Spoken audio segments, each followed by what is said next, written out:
Hello sa lahat ng Cancer. Magandang araw sa inyo. Welcome back at sa mga bago, welcome to my channel. Ako nga pala si Mystico Moreno or in short, Mismo. At dito sa aking channel, we will manifest love sa inyong Tagalog love reading ngayon na mismo. Okay, so for today, ang gagawin natin ay ang inyong no contact love reading. Okay? And tignan natin kung ano yung kaganapan sa inyo ng person mo habang in-no contact kayo at ano bang dahilan kung bakit in-no contact kayo. Okay? Sige. So, habang binabalasa ko to, gusto kong magpasalamat sa lahat ng Cancer na nakasubaybay at sumusuporta ng channel ko. And for those na bago dito, sana supportahan nyo rin yung channel ko by liking this video, subscribing to my channel, and sharing this video sa mga Cancer na kakalala ninyo. Saka comment na rin below kung mag-resonate itong reading sa inyo. Okay, maraming salamat sa suporta. Okay? Sige. So, and also just want to remind you na dahil collective reading ito, okay, this may or may not resonate sa inyo. So, kung hindi siya mag-resonate, huwag natin pilitin. It means na hindi para sa inyo ang reading na to. So, abangan nyo na lang yung mga susunod ko pang love reading. Okay, kaya subscribe na kayo para updated kayo sa mga gagawin ko pang videos. Okay? Sige. So, ang gawin ko ngayon is using tarot. Alamin natin yung recent past, present, and near future. So, bubunod ako ng 3 cards each. At sa end, ay isisil ko yung reading with an oracle card, which is the advice from the universe. Okay. Sige. Simulan natin ang reading. Okay. So, sa recent past, may 5 of Swords, Ace of Swords, and Death card. Okay? Sige. So, and in the present moment, okay, there's this Queen of Coins. Tapan natin siya. Okay.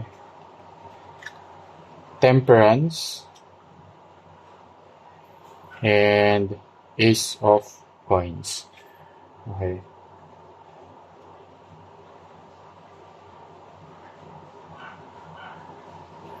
And in the near future, merong Knight of Swords, 8 of Wands, and the Empress.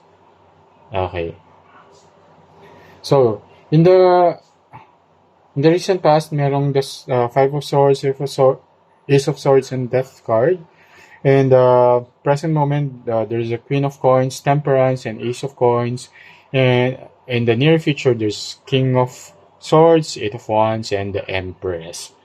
So, okay. So, there's a strong energy of Scorpio, Sagittarius, and Taurus. So, pwede yun yung mga signs ng person ninyo, but doesn't have to. Yun lang yung strong energy na nasasagot ko sa reading na to.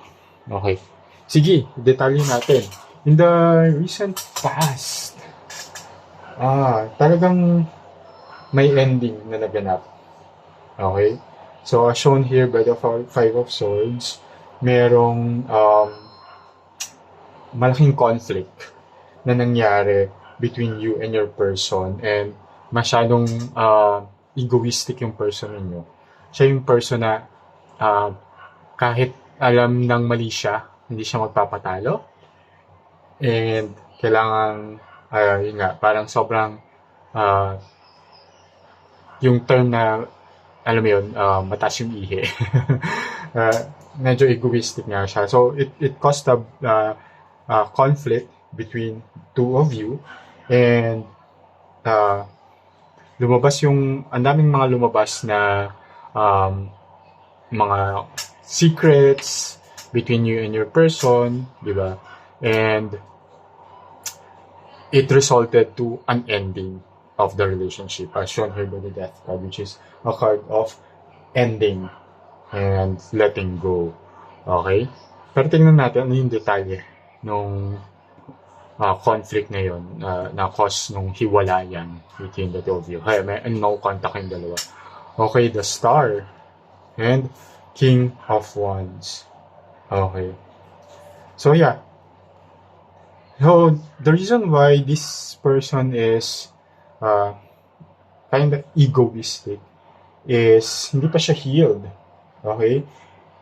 Hindi pa siya healed sa mga inner wounds niya.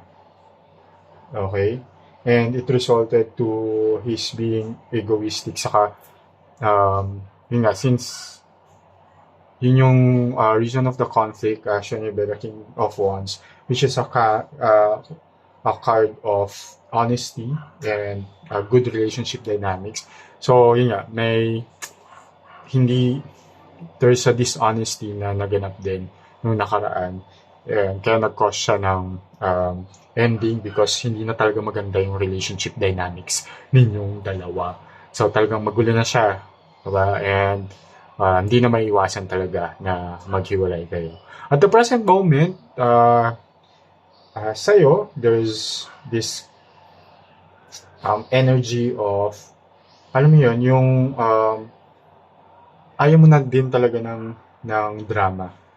You're being practical now, ayaw mo ng drama, gusto mo ng balance. So, Queen of Coins is avoiding all the drama in life, diba?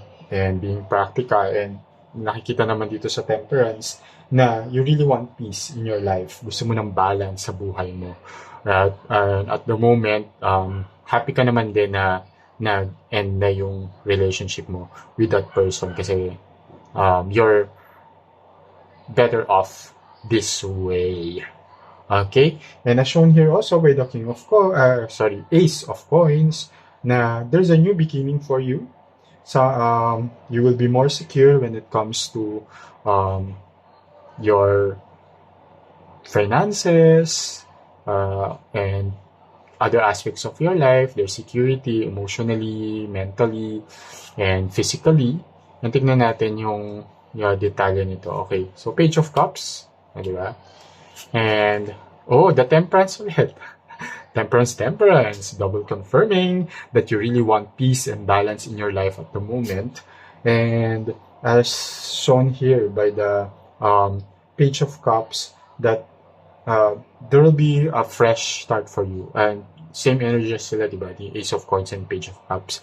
There's a fresh start for you, lalo na when it comes to your emotions and feelings. Okay, mag-heal ka na. There will be a fresh start para sa'yo. There will be healing, there will be so much comfort, and there will be so much peace in your life now, as shown here by the Temperance card na at the present moment, you're more at peace now. Mas payapa na yung buhay mo ngayon kasi wala na yung nagbibigay sa'yo ng sakit ng ulo, ng hurt, and ng alam mo yun, hindi payapang mundo. Okay, and in the future, okay, as shown here by the King of Swords, okay, there will be a sense of maturity. Someone new is coming. Okay, so leave the past behind. So, in no contact na kayo, di ba? Hayaan mo na siya. Kasi may darating na someone who's more mature, okay, who's more honest, who's more loyal sa'yo, walang mga unhealed wounds and unresolved issues sa life nila. And this person is coming to your life very soon. At itong person na to is a very loving, nurturing person, as shown here by the Empress. Sa tarot wala namang gender, so this may be a guy, a girl, diba? Or if same gender relationship, so it may be that gender. Okay, and there will be so much abundance coming into your life. Okay, so tingnan natin, clarify lang natin. Yan, diba? There's a Page of Swords, which is a new beginning, and Queen, another queen, Queen of Pentacles. And this is someone that you really can depend on. And as shown here by the Page of Swords, it will be something fresh, something, alam mo yun, something new, something exciting, as shown here by the Page of Swords and then the Queen of Pentacles, which is a person na magbibigay sa inyo ng so much love, abundant love, and someone that you really can depend on. Okay? So, napakaganda ng reading na to. So, yung nakaraan, kahit no contact kayo, hayaan nyo na siya. Okay? And, yan, just continue your healing journey at the present moment. Okay? And, sana nag-resonate itong reading na to. So, if yes, comment lang below. And, iseal natin pala yung reading na to with an oracle card. Ano bang advice sa'yo ni Universe at the moment? Dun, dun, dun. Balance your mind. O, diba? Temperance is the energy of the Temperance card ulit. So, balance your mind. Alisin mo na yung bagay na nagpapastress sa'yo, which is yung nangyari nung nakaraan. So, now you're really focused on healing and balancing everything in your life. Kasi, as shown here by the Temperance card na lumabas in the same reading and at the present moment pareho. So, it's the same energy of the card that advised ni Universe. Just keep push mo lang yan, keep the balance in your life, diba? And once ma-sustain mo yung balance in your life, this new love is coming. Kasi once na-heal ka na, you have more space in your heart to welcome new love. Okay? So, sana nag-resonate and kita-kits na lang ulit sa susunod pang love reading. Ako nga pala muli, si Mystico Moreno at kita-kits. Abangan nyo dito lang mismo. Ingat!